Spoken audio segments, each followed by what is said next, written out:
என்னடா அண்ணன் இந்த மாரி பழகினானே இன்னைக்கு அண்ணனே நம்ம கொல்லி வைக்கிறேன்னு வருத்தப்படாத. ஏதோ ஒரு ஆத்திரம் அர்ஜென்ட் ஒரு எமர்ஜென்சிக்கு யூஸ் பண்ணலாம் உன்னை நான் வாங்கினேன். ஆனால் காலம் மூலகாகல நீ என்ன யூஸ் பண்ண ஆரம்பிச்சிட்ட. உனக்கே தெரியும் மழை எனக்கு எவ்வளோ பிடிக்கும் அப்படின்னு. நீ வந்ததுலேருந்து என்னமோ நெஞ்சொலி வந்த மாதிரி உன்னை நெஞ்சோட பொத்தி எடுத்துன்னு வந்து வீட்டு உள்ள வைக்கிறதாகுது. நைட்டில் நிம்மதியாக தூங்கி ரொம்ப நாள் ஆகுது. என்னமோ பொட்டாட்டியை தடவை வர மாதிரி 2 மணி 3 மணி வரைக்கும் உன்னை நான் தடவி வைக்கிறதா இருக்குது. தடவி என் பிரைட்னஸ் கம்மியாச்சு, நீ அப்படியே தான் பிரைட்டாக தான் இருக்கிற. உன்னால என் ஃப்ரெண்டு கிட்ட பேசி 10-15 வருஷம் ஆன மாதிரி இருக்குது. என் குடும்பத்தை மூஞ்சி பார்த்து 4-5 மாதம் ஆன மாதிரி இருக்குது. இவ்வளோத்துக்கு காரணம் நீ தான். உன்னை நான் உயிரோடே விட மாட்டேன். இது கூட பரவாயில்ல, நான் பொத்துப்பேன். ரேஷன் கால போய் ஒரு நல்ல பொருள் வாங்க முடியல. ரேக வைடனா ரேக விட மாட்டேது. அங்கே இருக்கிறவங்கள கேவலமாக என்ன பார்த்து சிரிக்கிறானுங்க.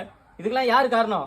நைட்டெல்லாம் உன்னை தடவி தேய்ச்சி என் கை ரேக போனதான் மிச்சம். இவ்வளோத்துக்கு நீ ஒருத்தனை பார்த்தா ஒரு மயிருக்கு நீ ஒருத்தர் இல்லை. அதனால என் வாழ்க்கையே வெறுப்பாகுது. உன்னை நான் சாவடிச்சு இன்னைக்கு நான் கொல்லி போட மாட்டேன். கொல்லி வை உன் வேலை இருக்குன்னா நான் தான் டியூ கட்டுனுக்குறேன். உனக்கு போன் முக்கியமா புள்ளியோட